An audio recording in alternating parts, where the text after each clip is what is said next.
इससे पहले एक हर हर्ष ई पर कुछ शब्दों के विलोम बताए हैं और विलोम के बारे में ये बात ध्यान रखेंगे कि विलोम याद रखने से एक वर्ग ससम से लेके दशम तक की आवश्यकता होगी। इसके अतिरिक्त उच्च स्तरीय वर्गों में भी इसकी आवश्यकता पड़ती है। तो अब रह गई बात कि हम कैसे समझेंगे कि किसका विलोम क्या होगा।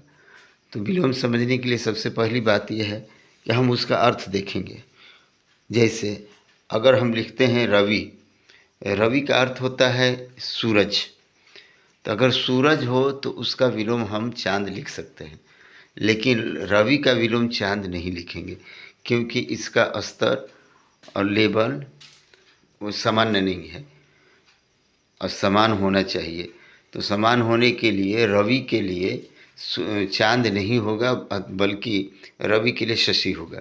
उसी तरह के हम लोग शब्द देखेंगे कि जिस जिस शब्द को दिया गया है उस शब्द के लेवल पर ही दूसरे शब्द देखेंगे जो उसका विलोम भी हो और अर्थ में उसी का अर्थ लेता हो, यानी विलोम का अर्थ लेता हो।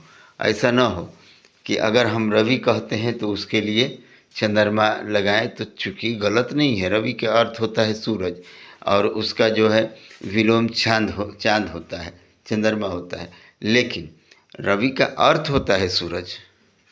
इसलिए उस लेवल को देखेंगे, उसी लेवल के अतिरिक्त कार्य किया जाएगा। अभी हम दीर्घ ई के कुछ शब्दों के विलोम देखते हैं। अर्थात ईशत, उसका होगा अलम। ईर्ष्या, उसका होगा प्रेम। ईद मुहर्रम। ईमान कुफ्र। ईमानदार बेईमान।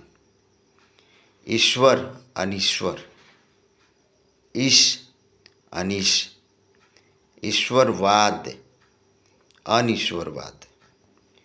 ईश्वरीय अनीश्वरीय। ईश्वर जीव। ईश्वर के दो विलोम लिखे हैं। एक है ईश्वर का अनीश्वर, यानी जो ईश्वर न हो, और ईश्वर का जीव भी लिखे, ये भी उत्तर होता है क्योंकि ईश्वर और उसका उल्टा जो है विलोम जीव होगा। तो ये दो अर्थ होंगे। अगर आवश्यकता पड़े तो आप दोनों को एक साथ लिख सकते हैं, ईश्वर का विलोम अनीश्वर या जीव। और अच्छा रहेगा, सही रहेगा, उचित यही रहेगा कि दोनों लिख दिया जाए।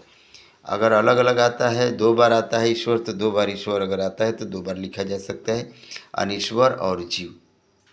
धन्यवाद।